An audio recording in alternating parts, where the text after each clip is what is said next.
We're here at the Plumas Art Gallery with a virtual gallery show tour of our March show, which has turned into our April show for Lucinda Wood. So Lucinda, we're gonna video the work here and then have you talk a little bit about your process or whatever you'd like to tell the public, since we're gonna put this out there for people to see. Great. Well, this is my Luminous Landscape show, and one reason I chose that name was because whenever I set up to paint, I like to see where the light's coming from, and a side lit view is so much more solid. Like, where are we? This piece down here, which I did in Nevada. I actually didn't do it there. I did it from a photo I took in Nevada coming back from Montana. It had been a gray day with like snow and, you know, no shadows all day, and suddenly the sun burst out and everything was in relief. It was so beautiful with the blue shadows. So this came from that journey. We'll go back to the beginning. This is called Tahoe Rhythms. I did this at Zephyr Point while on a women's retreat, actually 2 different women's retreats. And there was a tree standing over here on the left, which is why you see these bars of light across the trunk. And that was probably the reason I did that painting, because it was so well lit. And I had fun with the various rhythms, the waves and the bark and the light patterns. And this is Clermont through, no, this is Winter and Spring Embrace, Clermont through Manzanita. And I've always loved the colors of the pink manzanita against the dark, sort of a denim blue of the mountains in the distance. And finally I got a chance to paint it a couple springs ago. Well, Lucinda, your water work is always so impressive. There's very few artists that can capture the motion and the vitality of water like you can. So I thought I'd throw that one in. Thank you. Well, I actually like to paint moving water on location. So this is the Rogue River. Graham, who's kindly filming this, actually ran part of this rapid, not this particular hole, which would be death. He went down this way. But I sat over here and painted the white water right there, because I like to watch the patterns, the way the water flows. And when I see the motion that I like, I start painting that particular position, because it tends to repeat itself, the pattern of the water. If you wait a little while, it'll do that again. So that's how I paint whitewater. And this is another bit of whitewater I painted in Montana while my husband was fly fishing. This is Rock Creek Rapids. Our daughter's going to college out there, so we took a little fishing and painting trip after we dropped her off. And this is right here in Plumas County. This is near the Y.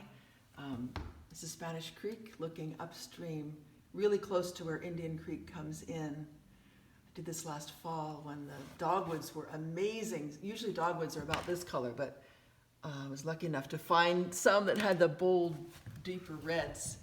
And there's big leaf maple there, and oaks, and Indian rhubarb, sort of golden. And it was kind of fun to have both the whitewater and the still calm place. I like that in a piece. If I can get both active water and still water, I feel like it gives it excitement and a place to rest. That is one of your most popular prints. I think we've sold several. So. Well, it's one of my favorites. Yeah. I also kind of like the honeycomb of the rock there, which is so distinctive of Spanish Creek and Indian Creek. And this is Thompson Lake, which is a little lake between Bucks Lake and Lower Bucks Lake. And last fall I went up just as the aspens were turning, and there was a bit of snow on the ground, which is what these light blue patches are. So I really love the gold, the brilliant gold backlit against the dark water. And you can see the beaver has been very busy over here with the aspens, some of which even have gold leaves on, so you know it was a rather recent fall, or a recent cut. And this is Long Lake, which was in Caribou Wilderness. My family and I were backpacking there, and I woke up and turned my head sideways and saw this fog lifting off the lake, and immediately grabbed my paints and sat down to paint, and let everyone else fend for themselves for breakfast, because this was just so gorgeous. And this is blooming amidst the roar, Spanish Creek. This was last spring when we had good high water. Usually the Indian rhubarb, which I love when it blooms in the whitewater, usually it stands clear of the creek, but this year, as you can see, it just barely cleared the water, and some of them were just bobbing up and down with the stream, but I've always been impressed by how they hang on and they continue to bloom in the midst of all that turbulence. It says something about wrapping your roots around a rock, and how persistent they are to be able to bloom in such a place. And this I called Treasure Falls. It doesn't actually have a name. It's a temporary fall that happens whenever we get a lot of rain or snow. It's in the Feather River Canyon. It's near where a rope chair, or what do you call those? It's one of those chairs that crosses the river that the miners used, I guess. That's how you find the location. And we've seen this Trinity Range. This is a little bit east of Pyramid Lake in Nevada. I think you can see it from Route 80. And this is the falls at Arch Rock Tunnel in the Feather River Canyon. This is a year-round stream. You can see it right before you enter that. I think it's the third tunnel, Arch Rock Tunnel. I sat right there and painted it. Finished the detail stuff at home, the trees and things. It's a real pretty fall. And I like how green the Feather River is there too. This I painted last summer. It is the first day of the Walker Fire. I painted it along the Quincy Junction Road at that new little barn there that's on the refuge. And you can see the peach from the fire that's burning. And this is a real challenge that I've started enjoying, painting cumulus clouds while they're evolving. So you have to sort of get an idea what you're going to paint and then just put it down. And you look up and you paint whatever has happened next. Oh, the first thing though is to mix up all the colors you intend to use, because you won't have time to mix. It's just such a fast process. So, I have all my little saucers of paint next to me, all, the light, the dark, the medium, whatever I want. And then I decide what I'm going to paint, because by then the clouds will have moved around and you don't even bother drawing before you've got your paint mixed. And I don't believe I did draw on this. I just sort of may have outlined where the white was, and then everything else was just spontaneous, which is different from what you've seen back here. Similar, this is almost the same. They almost connect. This ranch and this ranch are the same. So this is shadow play on Grizzly Ridge. Enjoy how the clouds make these rippling shadows crossing the mountains. And again, I just painted that on location, same spot, under the porch of the barn so that I wouldn't get sunstroke while I was painting. Also, it's really hard to paint in bold sun. Your paint dries really fast on your paper, and it's kind of hard to see because it's so glary. So if you can find something to give you shade over your work, it's so much easier. And this I did from Black Mountain Lookout. This was the first time I tried painting cumulus clouds live action, while they're moving. It was so much fun. This is looking towards Skedaddle Mountains, so I called it Thunderheads over Skedaddle Mountains. That actually is the name of that range if you look on a map.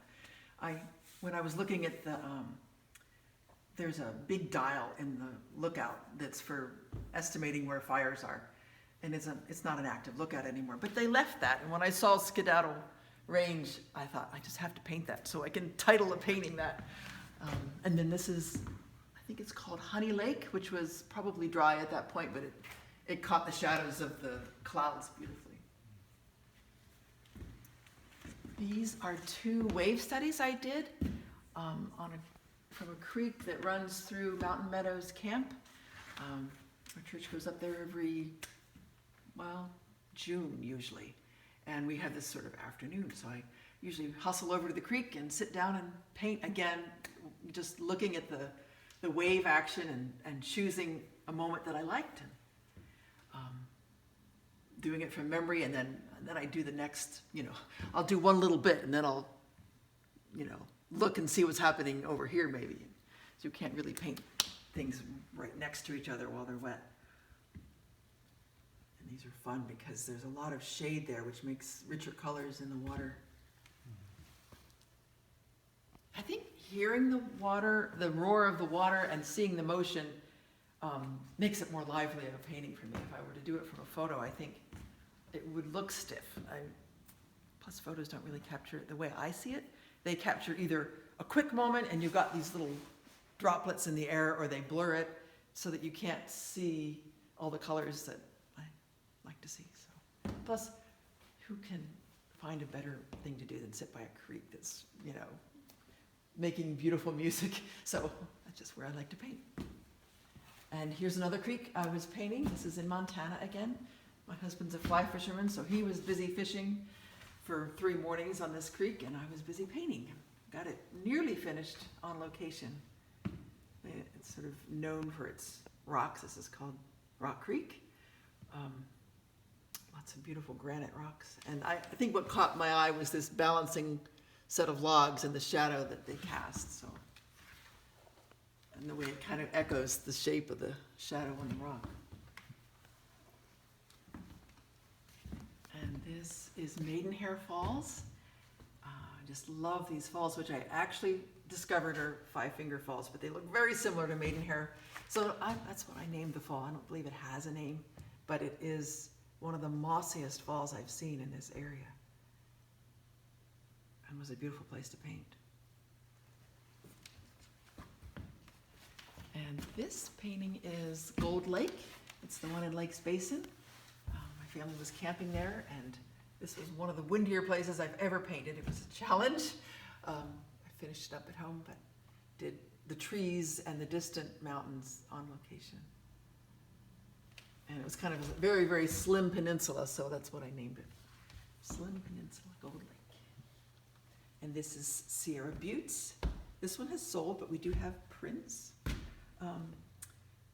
It was a little bit of a hazy day in Quincy. There was some smoke, so I went up to Lakes Basin, which was a little clearer, but you can sort of see the distant part of Sierra Buttes is a little bit paler than the near part, probably more exaggerated because of the little bit of smoke in the air.